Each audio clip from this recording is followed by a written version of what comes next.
Welcome back, guys. Well, today I'm back inside and I'm going to be working on another leather project. Today I'm going to show you how to make a beautiful holster for your ferro rod made out of genuine leather. Stay tuned. Well, to start the leather making project, what I'm going to use is vegetable tanned leather. Now this leather I was fortunate enough to pick up at my local leather store. And vegetable tanned leather is a leather that's made to last and essentially made to, not rot or biodegrade too quickly by the tanning process. Now vegetable tanned leather is usually tanned not using really harsh chemicals, but using, tannins and other natural occurring products in our environment. Quite often, especially in the US, oak is used to tan leather.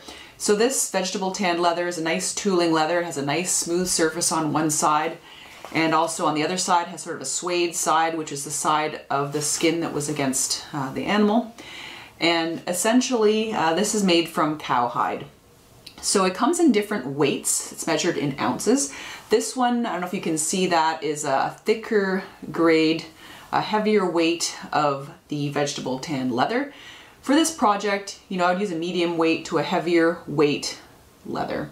So the holster for my ferro rod, I want to put on my belt. This is my most favorite belt that I have. It's by Woods and it is a leather belt. So you want to get the dimensions of your belt, the width of it, and you also need to know the dimension of your ferro rod itself. This ferro is a nice thick one. It is about a half an inch there, half an inch ferro. So we're going to keep that in mind when we're making our pattern. And it's going to be, the pattern will be very specific to your ferro rod obviously and your belt where you're going to carry your holster. You can see from the holster I've made for demonstration purposes that it's very small, very compact. The belt is going to fit through a loop right up here. And the front there's a piece of leather that's going to hold the ferro very snugly. You can make this as custom made as you want. This was my first attempt at it, and I'm going to make another one. I've got quite a few ferro rods, and it may be a good gift to give someone in the future. So first off, I've designed my pattern. So this is going to consist of two pieces right here. So this one is the one that you're going to loop over your belt, essentially fold in half. And this part is the front of the pattern, and this we're going to mold and shape to hold the ferro rod.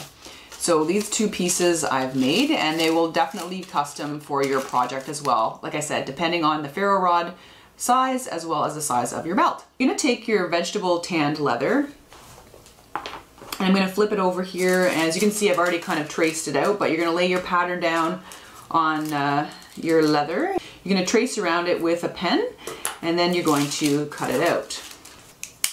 For cutting out the pattern, I don't recommend scissors. You must use an X-Acto knife. This is the Gerber Vital knife. I love this knife. It's good for lots of different purposes, and it's really, really deadly sharp. You can change out the blades. They're like a surgical steel blade. Put on a nice sharp one, and it's excellent for doing leather cutting. This is a heavy grade leather, so you'll probably have to make several passes through it depending on the weight of your leather. Again, for this project, I don't recommend a lightweight leather because you want to have it be nice and sturdy. So you're going to have to go through this a few times depending on how, if you have a big X-Acto blade, it might go a little bit faster. We're going to cut this out. And now you have two pieces, something like this. The next step is to case the leather, and what that means is to soften it with water. That's what I'll be using in order to make sort of patterns on the leather and to be able to mold it properly prior to finishing your project. So what I want to do is, there's a few different ways to do it, but what I'm going to do is soak this for a brief period of time in a little container full of water, just until the leather gets not soggy, but just a bit damp all the way through the full thickness of the leather. That's going to allow me to mold it, especially around the ferro rod, so that there's a nice curve holding it attached to the holster. And also I want to have it folded so that I can sew it properly and that my belt can go through the larger piece of the leather. You know, right now it's really thick piece of leather, it's really tight. So what I want to do is to be able to have it sort of molded like so, and not kind of spring open, because I'll be sewing this shortly as well. So essentially we're going to case the leather or moisten it to be able to work with it. You can put as many patterns on it, stamps, really interesting patterns. And now is the time to do it, you know, once you get the leather softened for work. Once it hardens again, it becomes very difficult to work with, and you know, you're not going to be able to get those nice patterns that you want to carve into it. Today I have a really cool pattern of a stamp. It's a Celtic knot, so that's also why I'm softening it, is to place that pattern in there. When leather is softened, it does pick up a lot of you know, patterns of, you know, items that you're working with. So be careful to have a very smooth surface. Any kind of clamp that you put on or anything it's against with a texture, once the leather is cased and moist, it's going to pick up that pattern. You can use that to your advantage.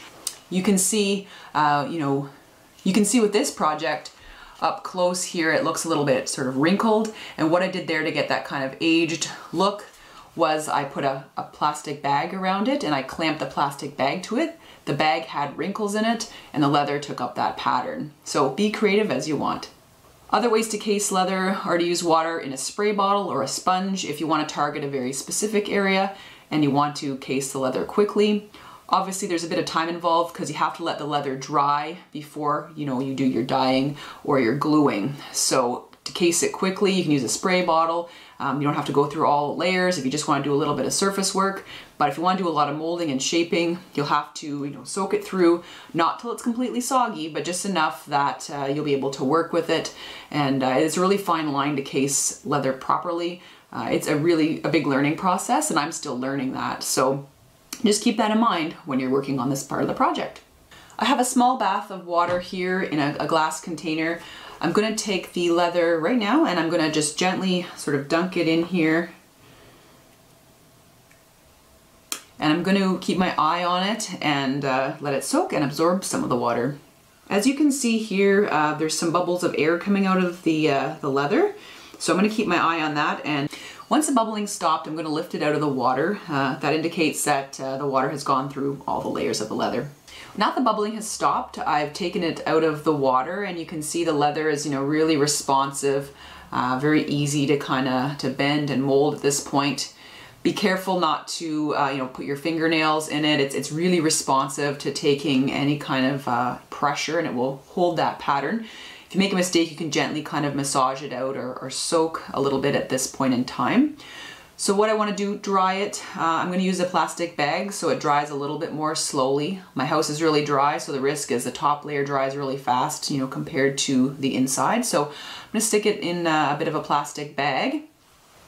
And what I want to do is, you know, here's the uncased leather, here's the case leather. I want to get this one almost to this color, but not quite. I want to still have some moisture in there so that the leather will accept the stamp I'm going to make in it, and that I can still mold it. So what we'll do is we'll get this drying and check on it in a little while. All right, so now the leather is still damp and I can mold it, but it's not soggy at all.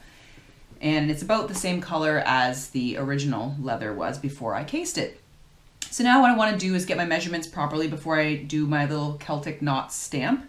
So I'm going to fold it over here and I'm going to insert my belt, just make sure I've got enough space here. And I'm going to mark off on both sides with a pen where the leather will meet.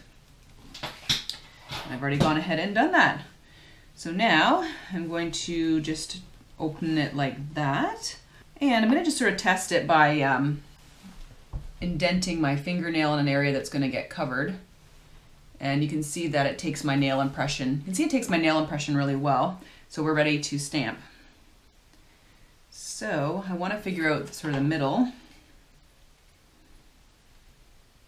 So it's going to be about right in here. It's about the middle. Yeah.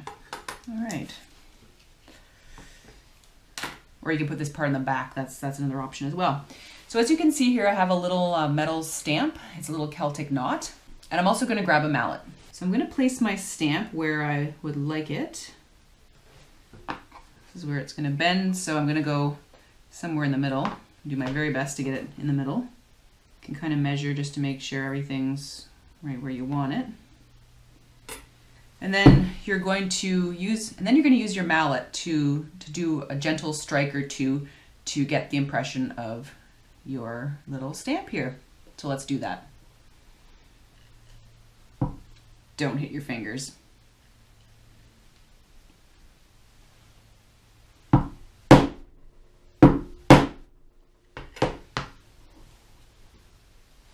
You can also do this on a practice piece of leather in advance to see how well it's going to take. Give it a couple more bangs just to be sure.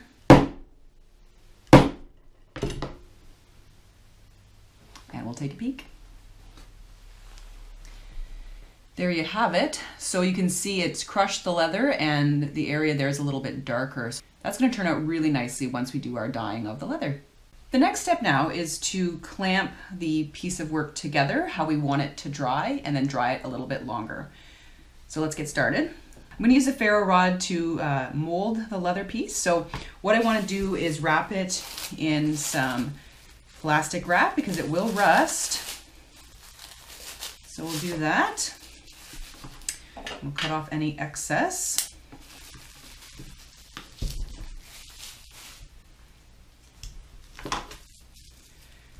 And what I'm going to do is just sort of line up the ferro here. So I could go this way with it, but because I just am really interested in making sure that the ferro rod fits properly, I'm going to put it this way.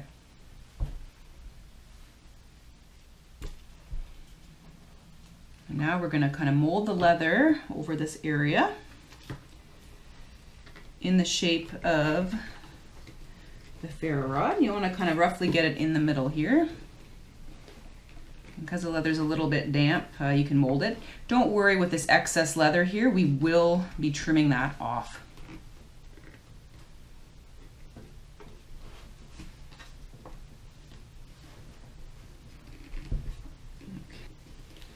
It's pretty good there. Now what I'm going to do is I'm going to clamp this in place. And what you want to do is, the leather is still very responsive to getting indentations in it. So what I'm going to do is use some clamps, but use some little, I'm going to use little extra pieces of leather here just so the clamps don't leave an indent on my work. And this is just a little bit of scrap leather from the veggie tanned leather.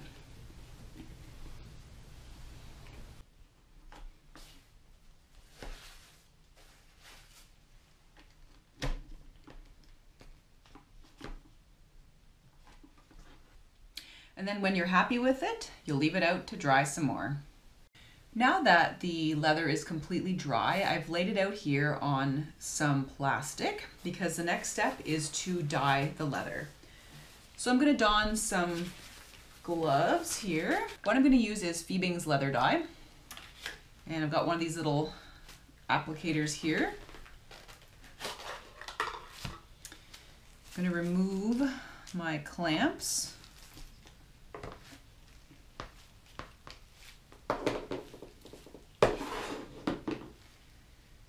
Extra pieces of leather here. And I've removed the ferro rod. So as you can see, this part right here is now molded, and basically we've got this in shape here as well. Okay, so we're going to take the leather dye and we're just going to paint it on our leather. So just kind of get a little bit here on the applicator. This one I used for my last project. So I'm just going to re-wet it. And I'm just going to paint it over the leather. I'm just going to kind of go in big strokes like that. This one color is called Tan.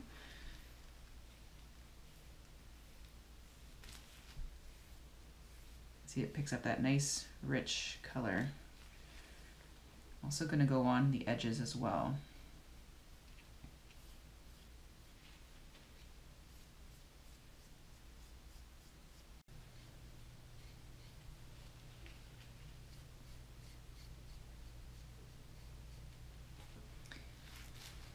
Right, I'm going to let that dry and I'll do a second coat. So right now I'm happy with the dye color. The dye is now dry, and I'm going to glue together the parts of the And I'm going to glue together the parts of the ferro rod holder. So as you can see, I'm just going to gently open it up here. And I want to kind of mark off, join those two little marks that we made earlier on either side. So where the edge of the belt is going to be, to know how far up I need to do the gluing. I can use a little bit here. And I'm going to glue this down. See, I'm just sort of painting a thin layer of the glue on here. This is going to help hold everything together, because the next step is that we're going to be doing some drilling to do the stitching. I don't want things to slip as I'm trying to do that. So this sets pretty quickly. So we'll just be doing that. And the surface inside here is already really rough to accept the glue, so I'm not really preparing it too much further. Just a nice thin layer there. Also, it'll help prevent the edges from curling up later on in the life of your holder. All right, so I'm just going to press that together gently just to test fit there. Perfect, and we will be clamping this in a moment. I'm just going to put this on next. Figure out where I want to put it. I think I'll go this way. Figure out which way I'm going to put it here. All right. And we're just going to put some glue on here. Just going to line up everything here the way I want it. Perfect. All right. So that's sort of where I'd like it. Now I'm going to get the clamps already. So I'm just going to get those little pieces of leather that I had before.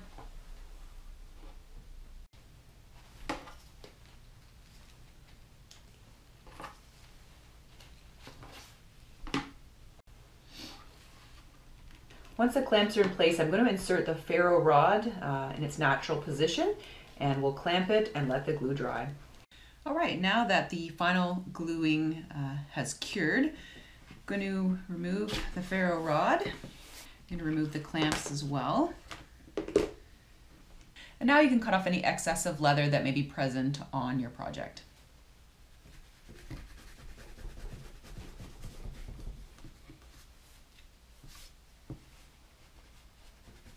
Don't worry if you get a little bit of the natural leather coming through as you trim the edges. You can just stain that one more time. Once you're happy with your trimming, what we're going to do next is put some holes in here to begin sewing it. What I'm going to be using is a leather groover to put a small groove in the side of the project. I'm doing this so I can have a recessed line for the stitching.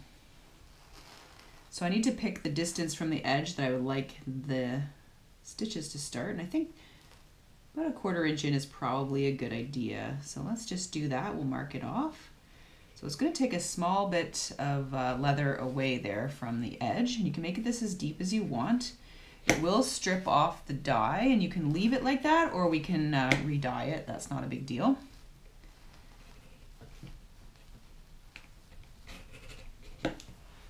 Just making a nice groove there. And I also want to make a groove where the ferro rod is going to go into the holster. So that line will be right about there.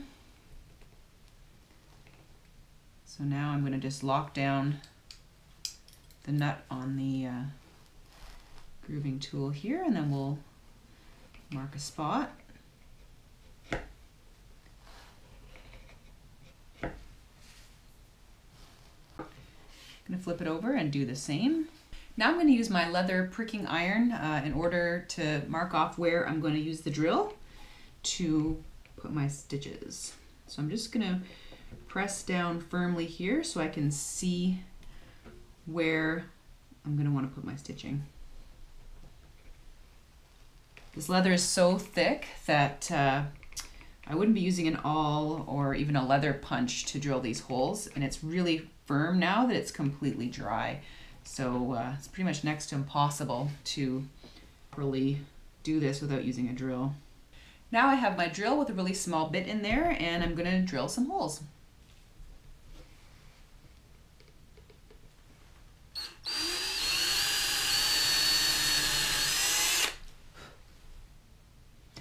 Just make sure you're getting through to the other side.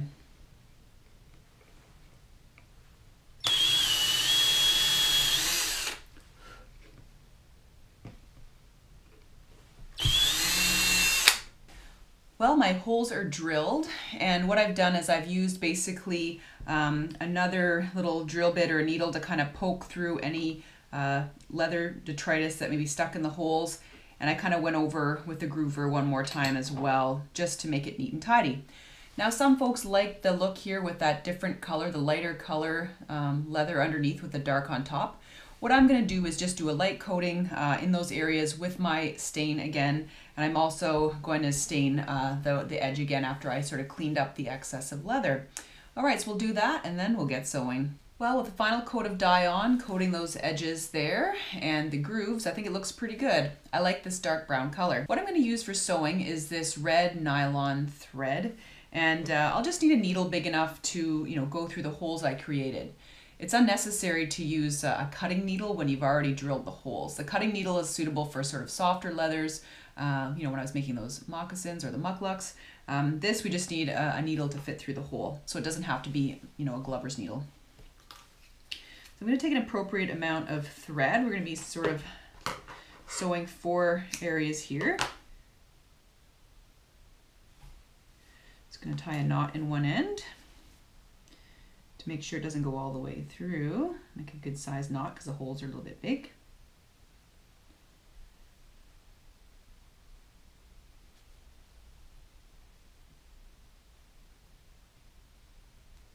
I'm going to start in the back side so it won't be visible.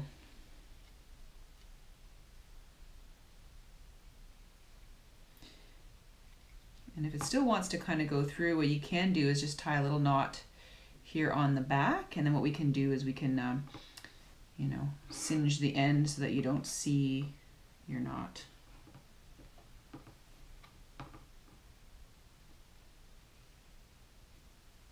No one's going to see the back side of your project anyway because it'll be up against your belt. Then what I'm going to do is just kind of go in and out through the holes, and then we're going to go, once we get to the top, we'll go all the way back again. Make sure you're pulling snugly as you go along. So much easier when you pre-drill the holes, let me tell you. There's no way with this really thick cowhide, especially because I got this really heavy weighted leather, that you'd be able to do it any other way. If it was a lighter leather, yeah, for sure, but not this one. Well, here it is all finished. A perfect fit for the ferro rod. Let's try it on. There it is in place on my belt. I love it. It fits perfectly. It's basically ready to roll. Thanks so much for watching today, guys. I hope you enjoyed today's episode, and don't get too intimidated by leather work. It's a learning process, but it's lots of fun. You gotta start somewhere. As always, have a great week, guys. Take care.